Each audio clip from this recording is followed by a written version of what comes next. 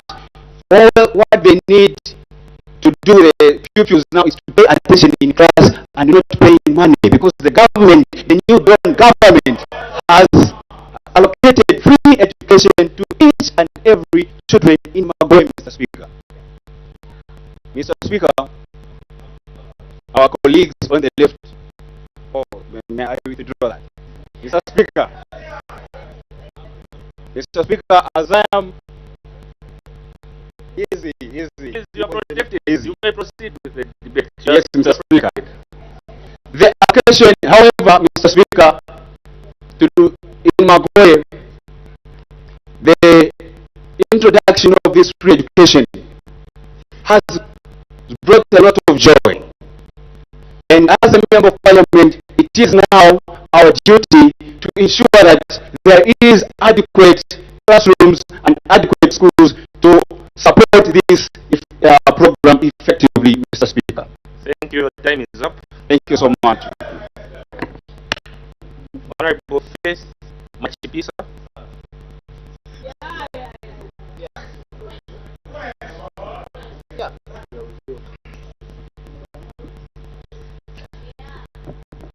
Thank you, Mr. Speaker, for the opportunity of Dollar Central. Order. May we please allow the honorable member to debate freely? My name is Faith Machipisa and I'm representing the people of Gondola Central. Mr. Speaker, I am very disappointed with the people on the left because I'm now wondering what logic they are using in order to... Honorable member, please withdraw that statement. I will withdraw my statement. Parliamentary. You may proceed. Mr. Speaker, there's a saying that goes, as I quote, using a failed solution to solve an existing problem is indeed insanity. Now, Mr. Speaker, something that I would like to enlighten the House about is that according to the study that I'm having right now, because Section 131 of Zambia's Evidence Act states, he who asserts must prove. And what I've noticed about the members of the opposition, Mr. Speaker, or on the left, is that most of them are just speaking from assumption, rather than things that are actually there and the facts. Mr. Speaker, in 2018, it was stated that 15-year-olds in Zambia scored significantly below the average for lower middle-income countries of OECD. Now, Mr. Speaker, some of the things that were enlightened in this research was the fact that there were some things that were needed to be put in place in order to ensure the quality of education. Some of them, Mr. Speaker, was the fact that we had an increase of people who wanted to be in school but could not because of the fact that they could not access education. Honorable member, what document are you making reference to? That research? Sorry? The research I'm making reference to that provides those statistics. Yes. For the benefit of the House, what document is it? It's from the World Bank Organization, Mr. Speaker. So as you, when you're done debating, please lay it on the table of the House so that we... No problem, Mr. Speaker. Thank you. You may proceed. Yes. Away from what something that you have to understand is that having not enough access to education due to the fees as well as not being fed enough, Mr. Speaker, was one of the largest barriers, take note, largest barriers that Zambia was actually having. But thank God to the good governance as well as the good initiative of this government that we have. Mr. Speaker, they put it into consideration and said, because we know that we have the largest, the job that happens, and most of the Zambians are not able to having a good meal, they put me away from that. They understood to say the quality of education that we're having amongst our youth is not enough. What did they do? They made sure to say we have free education. So, Mr. Speaker, the question comes back to this. If a saying goes that you can take a donkey to the river, but you cannot force it to drink the water. If the largest, Mr. Speaker, problem is the distance between the donkey and the river, would you prefer not taking it there rather than doing anything? Mr. Speaker, the other aspect of this that I want to raise is this. Mr. Speaker, the government has continuously, or the side from the left has continuously emphasized on the large population in the classrooms, on the large populations in the classroom. But something that I wanted the members to actually enlighten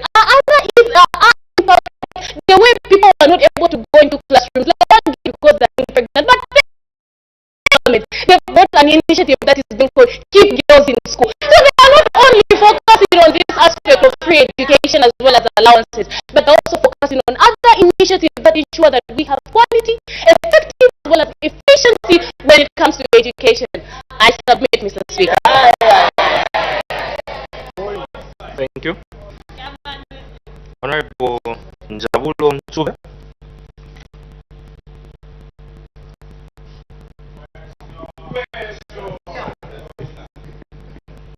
All right, thank you very much, Mr. Speaker, for according the great people of Katua constituency an opportunity to add a voice on this particular motion. Mr. Speaker, you discovered to say this particular free education that has come about is but a significant stride that members in the community out there are benefiting.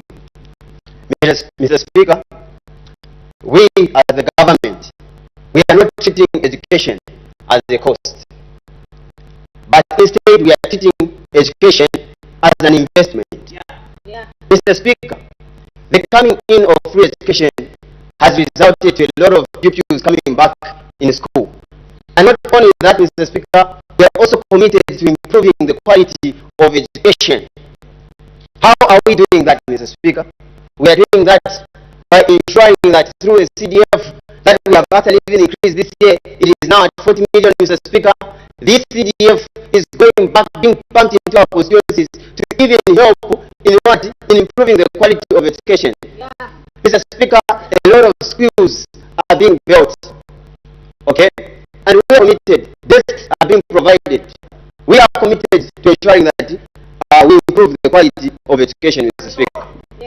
Mr. Speaker, you must, Mr. Speaker, as a country, that we have taken as the government to bring back new allowances, not only to bring them back, but to increase accommodation allowance also. Not only that, Mr. Speaker, but also to increase the number of beneficiaries of these particular bursaries, Mr. Speaker. Not only that, Mr. Speaker, we are committed also on the aspect of free education. This move is there to even reduce the number of junkies. Okay, it's there to even be able to reduce the number of criminals that this country would have had. Would be prostitutes, Mr. Speaker. These people are going to school, getting the education, and will be able to get degrees and be able to sustain themselves. Mr. Speaker, all these moves and significant strides that we are doing as a government are all aimed at doing what? Bettering the lives of the Zambian people, and this is what the Zambian people want. And this is why they put us in office, to make sure that we come up with moves, we come up with projects that are going to better their lives. And this is what this government is doing, not treating education as a cost, but treating education as what? As an investment. Very, very important move. And we are committed to that. And we are going to make sure that we even increase the budget in terms of the education sector, so that we can have even much more pupils come back to school. And we are very much committed on that one. Thank you very much, Mr. Speaker.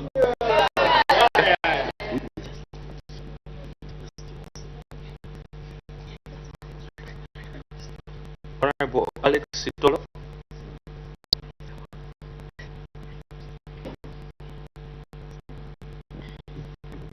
Thank you. Not present.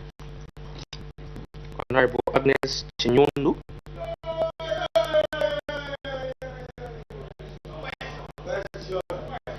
Thank you, Mr. Speaker, for according affording me this moment to speak. My name is Agnes Chinyundu, representing the people of Itezezi constituency. Members of the August House, I greet you. Mr. Speaker, may I take this opportunity to thank you again for putting the people of Itezezi to report their gratitude on the government for the impact of free education and meal allowances. We acknowledge the government's effort in making education more accessible by introducing the free education and meal allowance.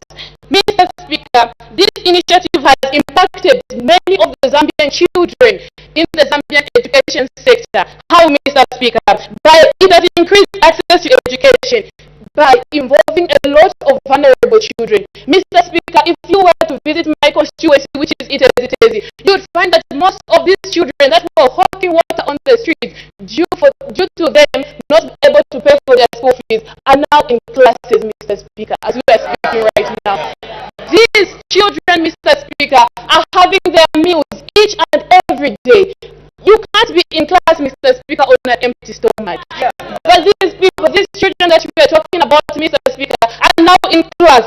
Mr. Speaker, this initiative has also reduced the financial burden on the parents. Right now, the parents are now concentrating on other things, while the government is paying for these children to be in classes. The parents are now focusing maybe on other things by supporting their families, extending them so that they may be able to learn properly. Mr. Speaker, the previous speakers that spoke before me mentioned of KGS.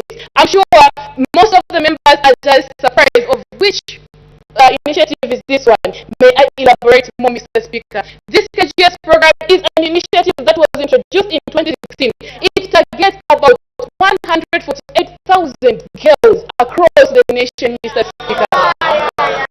This initiative, Mr. Speaker, started in 2015. It was only targeting girls from grades 8 to 12. But immediately this good government came in. They extended it further to tertiary education, Mr. Speaker. NIPA is one of the institutions, Mr. Speaker. NIPA has more than 1,000 students as we're speaking from KGS, Mr. Speaker. This initiative is not only for loans. It's grants, Mr. Speaker. They're not even supposed to pay this money. They pay for them school fees, accommodation, as well as meal allowances. Mr. Speaker, talking of meal allowances, just last week Thursday, the Higher Education Loans Board paid these students in full amount, Mr. Speaker. Most of these universities are benefiting, Mr. Speaker. Unfortunately, your time is up. Thank you. Thank you, Mr. Speaker. Honorable Edward Hagichima.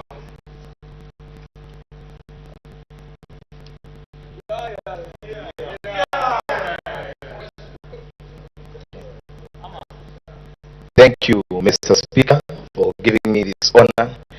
I, Edward Hagajima, representing the people of Chikankata with me. Mr. Speaker, the government, we've heard our members on the right side saying that the government is doing the needful in providing free education and the meal allowances.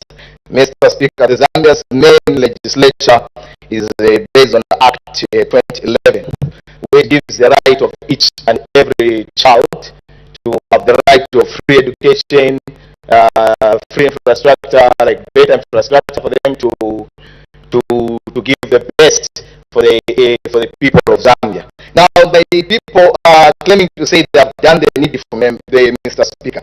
The government, one thing I've noticed, they're just praising to say they have given the people free education, meal allowances, Mr. Speaker. But one thing I have noticed, these people they have not given us the database for each student under the education department and the database of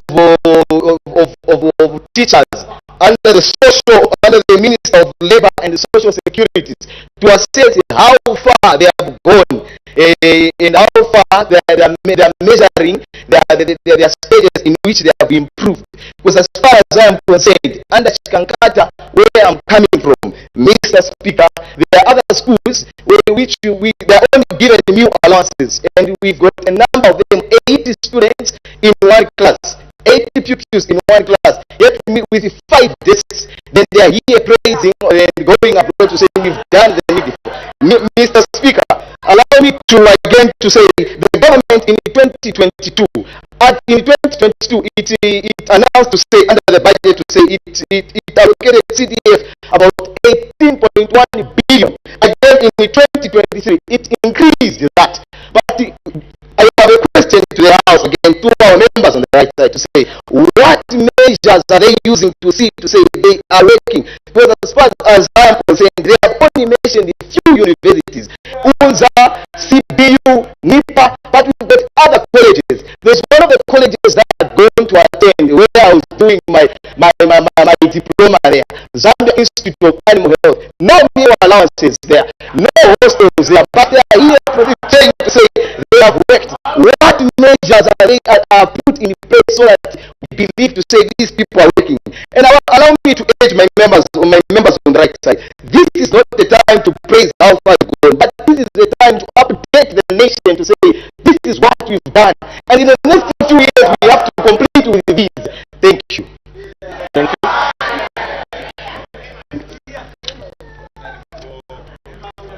Honorable Brian Chinza.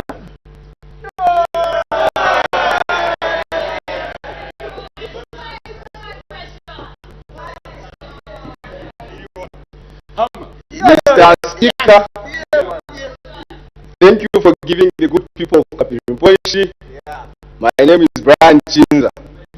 Mr. Speaker, may I begin my debate this morning by saying we are a country in a quagmire. We are a country in denial.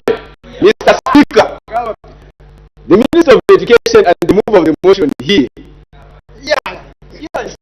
categorically stated to say they have increased the budget towards education, Mr. Speaker. And I mentioned quagmire and denial because, Mr. Speaker, how do you increase a budget towards education to a better amount than ever seen? Mr. Speaker, a government that is caring to its people, a government that is considerate of the future of the country, what it does in such a crisis, Mr. Speaker, is to introduce what we call contractional measures. Contractional measures, Mr. Speaker, in space that don't understand, it's where you put solutions to mitigate the immediate problem that you are facing. How can you have Ngongole at home and then you increase on your expenditure? What is Ngongole? Ngongole, Mr. Speaker, is debt. Ngongole, Mr. Speaker, in my mother tongue, there is what we say, meaning, Mr. Speaker,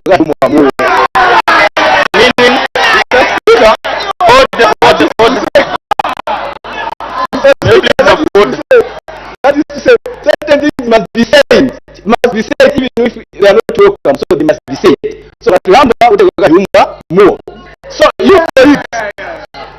increased budget towards education and in the midst of scarcity of resources. In scarcity, colleagues on my right, means there are limited resources. So our allocation in terms of these resources must be well guided. You can't increase measures like that. No. And my honorable member of parliament from Ridgeway mentioned to say at what cost and where are we getting this money? This is just they are not telling you, which we know ourselves say they are just contracting another debt which will be bear by the future generations which they came to care. Mr. Speaker, this same increased funding towards education has led to what I'm calling decentralized corruption. People are stealing money. There is no capacity to manage these monies which they are sending to these institutions. Mr. Speaker, my urge to this government is that let's improve on quality, even as we support you on your free education policy. Let's improve on infrastructure, and let's look into the few Thank you. Thank you very much.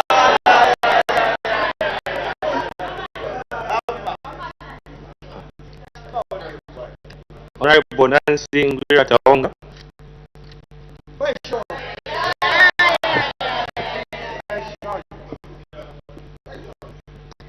Hello, Mr. Speaker.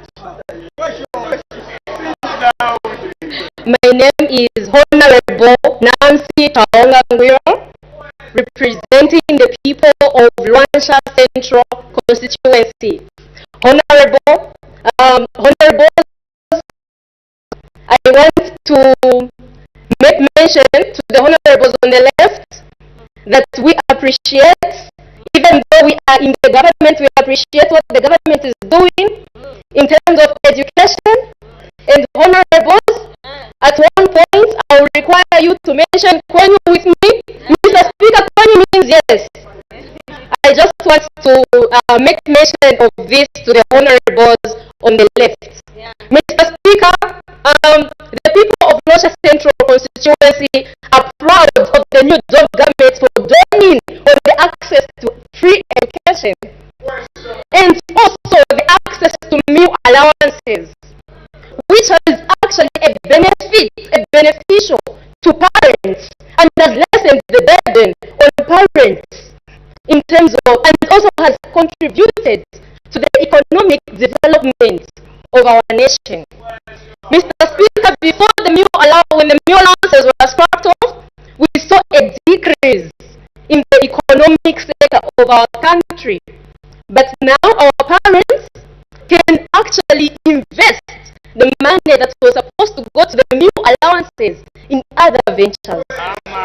And the people of Luansha Central constituency, Mr. Speaker, have sent me to thank the government for dawning, again we mention, for dawning on the free education.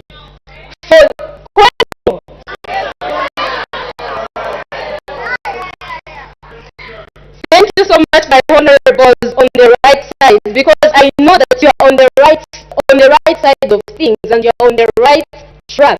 That is why you are on the right side.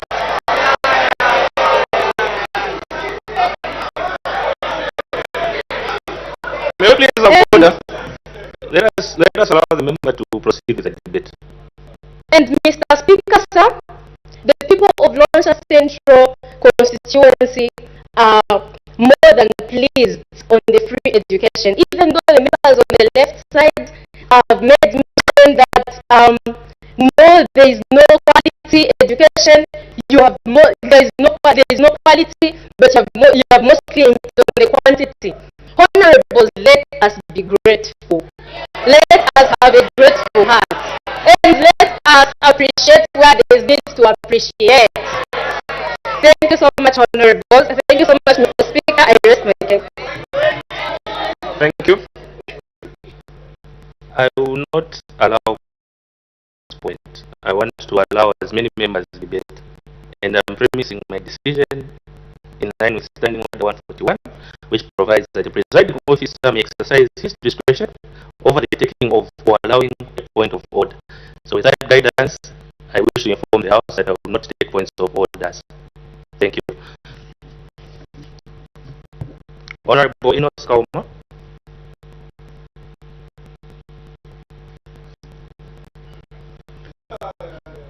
No, you've already. 2 times. No. Speaker, do not engage the chair. Please do not engage the chair. Thank you. Honorable Michelle Simwalanga. Okay. Honorable Deputy Spirit. Okay. Then I'll call upon the Minister of Education to respond to the issues that have been raised and to give the government's position over the subject matter. You may proceed, Honorable Minister of Education.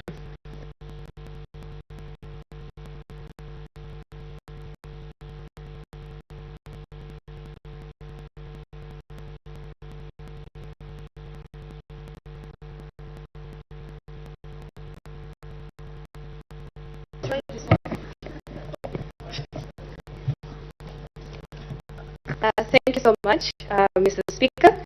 I do not only speak for the constituency of Chingole, but I speak for all members of constituencies right here in Zambia.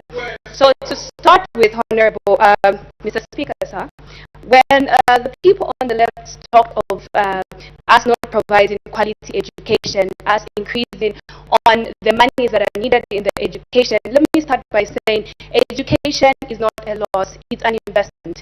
And when we're looking for leaders, in this country, they're supposed to be well educated, and I believe that's why we have members in this house, because they are educated. And to speak to free education, over 8 million people are back in school. That includes women and girls. And as a female child, I believe this is change, because even in the leadership spaces, we're going to have more women competing even in politics. And I am so proud to even see, Mr. Speaker, that more women are going to participate in the 2026 general election. This is because they are educated. So why shouldn't a child out there get access to education? Because in our act, our education act, it actually states everyone has a right to education regardless of their religion or status. When we speak of monitoring and evaluation, the people on the left are saying we are not rating or grading our policies. So to start with, which kind of policy has been established without an implementation plan? So to speak of the youth policy as well, speaking of education, we have a segment in the youth policy. I don't know how many members of parliament here on my left have read that. There's an implementation plan on how we are going to do this implementation, not only in the education sector, but also in other sectors. Let me speak of increase of demand, right? We have the increase of demand. That's why we have increased our budget. We can't increase our budget if we do not have the demand, right? And that demand is actually a call to us, members of parliament, to say we need to prioritize the Ministry of Education and even its deliverable funding, right? Much as you having enough classrooms, don't you think that speaks to why we are increasing the budget? And then we have the private sector. If you follow the private and public dialogues, which I believe most of you are aware of, we have people in the private sector that come and speak to invest. But how do we invest if we don't have educated people in the country? So I speak to that, and I also speak to the teacher-pupil ratio, which we have over 30,000 teachers that have been recruited in the past 2 years. Let me also speak of infrastructure through CDF. The members of parliament from my right side, from your right side, Mr. Speaker, have talked about how CDF has helped in increment of this building of classrooms of these people. Let me speak to meal allowances. How many of you here came in hungry? Exactly. As well as guidance, Honorable Minister, please do not ask members questions. Yes. So it is very important that in as much as we give them free education, we provide meals, because a lot of young people stay out of school going in the streets to help their parents earn a living or earn money so that they could have meals at their homes. But if we are providing that, then we are going to be guaranteed that people are going to stay in the schools. And then also, Mr. Speaker, let me speak to everyone that is saying this budget is just too much. There's no such thing as too much education. We're not only supposed to be competent in Zambia, these children are supposed to be competent on the international and global levels. That's why, as they grow, they're supposed to have a foundation which is literate, not illiterate. Thank you so much, Mr. Speaker. Thank you. I have been informed that the Chief Whip would like to debate as well. He was supposed to debate earlier. Honorable Lloyd and so on.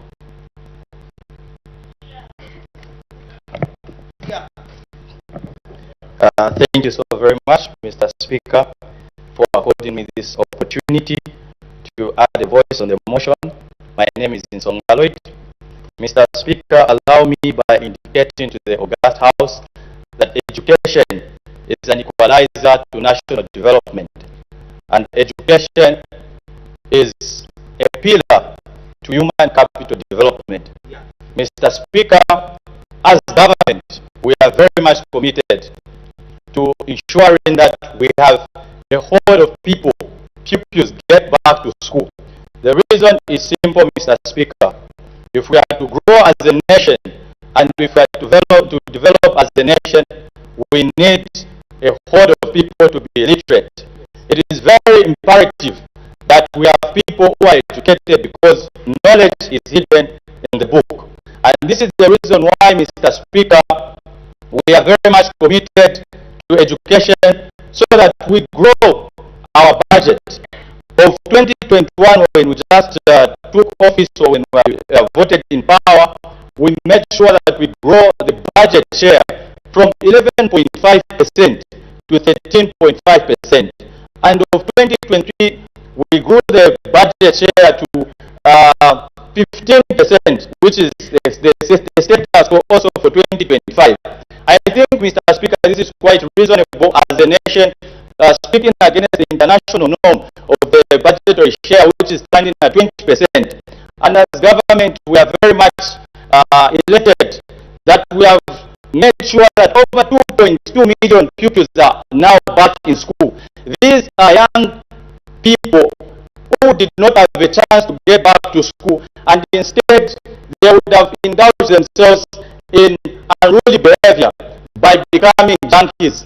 And this is the reason why, Mr. Speaker, we are very much surprised that the colleagues on the left, they are opposing on the free education policy, of which the other people are seated on the left, Mr. Speaker. They have their grandchildren who are going back to school, who are attending education on a free policy. When we talk of the meal allowances, Mr. Speaker, back in the days, there are so many students who used to drop out of school because they did not have the upkeep. But apparently, as you go to the University of Zambia, the Copperbelt University, and other higher learning institutions, you would find that these students are using their upkeep also to send back to their parents and also to start up the businesses.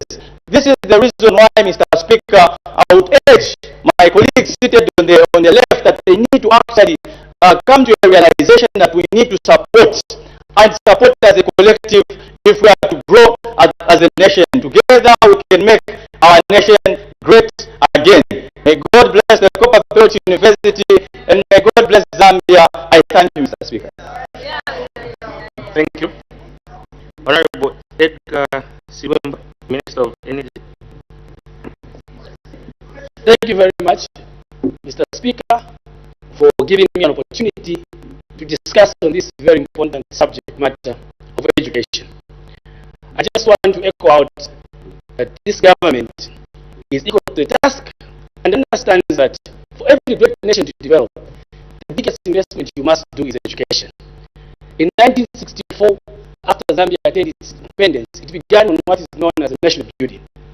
So that meant that we needed to have skilled human resource or skilled labor, semi-skilled and also fully skilled professionals in order to handle our economy. But the growth of this economy has been sporadic, and hence the need for us to continue to invest in education. I must say that the last 40 years of Zambia's growth, the education sector has been neglected.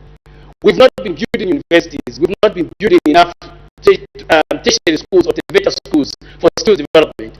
Hence the shortage of labor on the market. I must mention that it's very difficult for you to find a plumber on the market today or a carpenter today, all owing to the very fact that these are sectors we neglected as a nation. And as this government, when we talk of free education and basics, we're not only talking about people going to University of Zambia or Copperbelt University, but we're talking about education sector in the broadest context of it. So the measures which have been provided by this government are to improve education in all sectors. And one of the things I must mention is that we are working closely. I know that my sister ministry of local government, they are building a lot of schools through CDF. Schools have been built and not just ordinary schools. There's water integration coming from an engineering background. I know that the modern schools being built today in this government have water integration. This is to ensure that you've got quality infrastructure. And apart from that, one of the things being done is, this is the only government since inception, which has introduced the feeding program in schools, understanding the challenges citizens have, but also because we prioritize quality education, we understand that the pupil cannot concentrate without on empty stomach. So all these measures which the government has done, which this government is doing, it has to ensure that we broaden the spectrum of education. How we look at education as a government is different. We are changing the policy to ensure that we just not only produce white-collar jobs, but we produce craftsmen as well. Hence, this direction for us to improve and build trade schools in almost each district. As we speak today, if you go to constituencies like education, there is a trade school which is almost nearing completion in almost each and every part of this country. That is what we are doing. But also, I must remind you members of the August House on the left-hand side, when new allowances were scrapped off, these affected institutions of higher learning. When we introduced bursaries and loans in institutions of higher learning, what we have done is we have given an opportunity to that child from Kalabo to attain education. A good example is our Republican president. He's a product of free education, and proud of it. Imagine had he not been given an opportunity by the government then to attain free education, today he would have been in the village just heading cattle. But it's because of that opportunity given, education reduces the barrier or the gap between the rich and the poor. And because we are greedy people, we don't want to embrace free education because we want our countries to our families to continue benefiting. So all I'm saying is, these are policies which every well-meaning Zambian should do. Yes, we understand that there's need to improve the quality of education, and we are aware and equal to the task. And what we've done as a government, some of the things is we've increased. We've been doing recruitment. You know, recruitments which have been done unprecedented. And we can't employ all the teachers at once. But what is important is that we are moving in the right direction. Come 2026, we employ more teachers, and what this will do in the next 20 years, Zambia will have an informed society. It will have informed citizens who will be able to hold you guys on the left accountable for your actions because they'll be educated. So we should not undermine the power of education. The word guys in this context is unparliamentary. Allow me to withdraw the word, Mr. Speaker, and let me proceed and conclude by saying the power of education is immense. Great nations have been built on the education backbone. If we undermine the power of education and we underscore it as scholars in this August House, trust me, this nation will be worse than it is. Our investments in education, because we understand the value that it places on the nation. Zambia today is boasting of graduates. Every day you have thousands of students graduating, even yesterday as well. It's because we have an open policy to education and will continue to embrace an open policy to education. Come 2026 to give us another mandate, we increase more institutions who will be getting free bursaries so that each and every child will benefit. Thank you very much. Thank you. I'll call upon the Honorable Member for Nalolo, the mover of the motion, to wind up debate.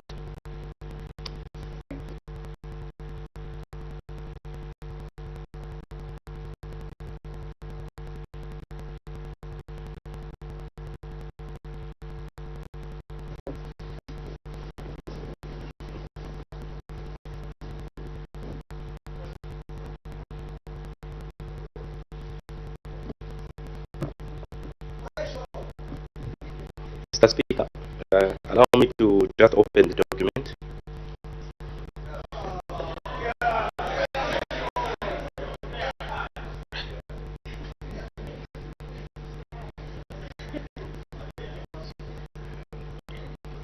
The Honorable Member is inconveniencing the House.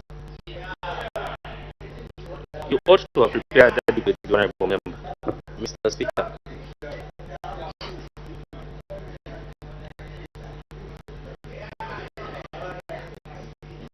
You are not opening debate again. You are summarizing. Mr. Speaker, allow me. May you bring back the question again, Mr. Speaker? I'm asking you to wind up debate. Thank you, Mr. Speaker. Thank you, Mr. Speaker. I was looking at the proceedings, Mr. Speaker. Thank you for your guidance.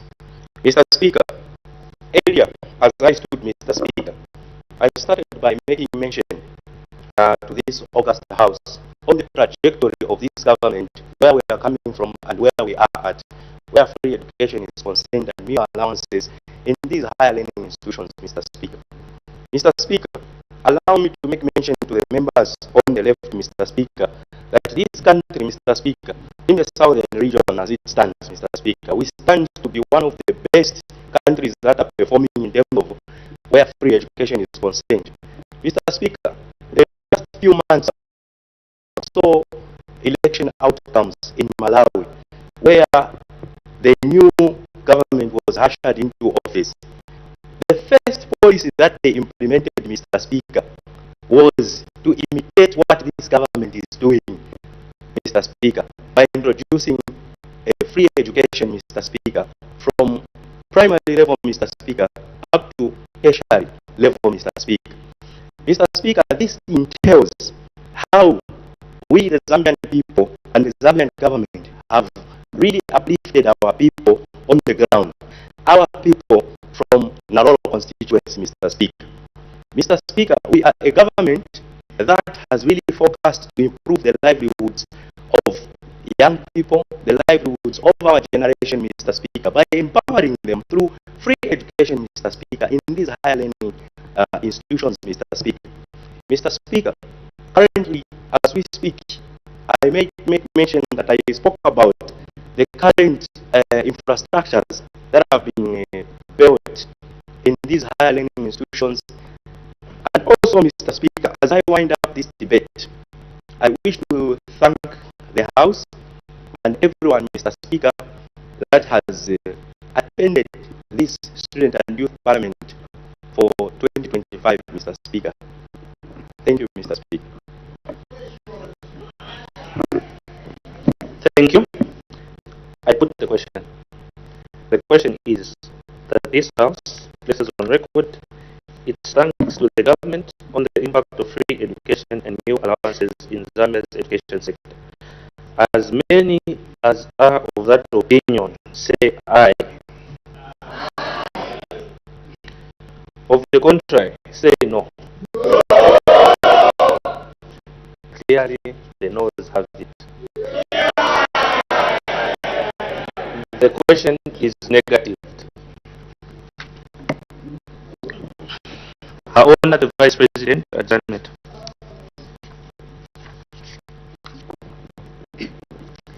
Mr. Speaker, members of the House, my name is Blossom Esther Mwanza, Her Honor the Vice President. I beg to move that the House be adjourned. The question is that the House now adjourns. Any debate? Any objection? The question is agreed to. The House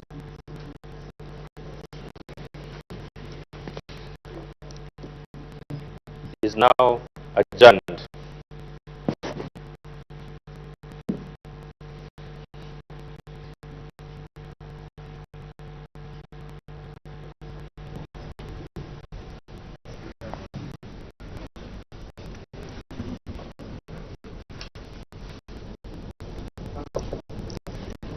Thank you for still being with us on Parliament's television. Business of the House has adjourned, and this was the fourth session of the Student and Youth Parliament. And today the House did consider one question for oral answer under Standing Order 80, and thereafter the House went on to consider a motion that was moved by Nalolo Member of Parliament, Mr. Jameson Mugaya.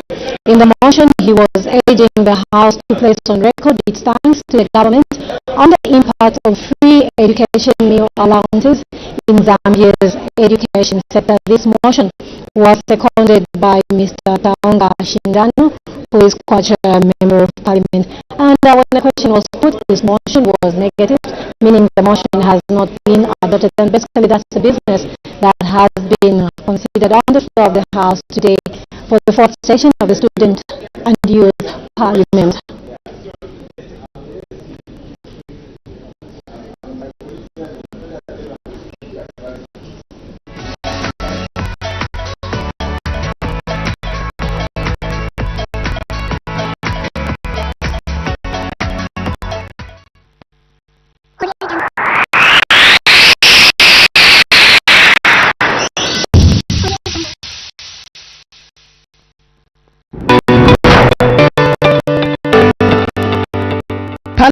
open to members of the general public who may wish to undertake familiarization tours of Parliament buildings, either in groups or as individuals, or to attend sittings of the House or parliamentary committees. All those wishing to visit Parliament can either write to the clerk of the National Assembly of Zambia or simply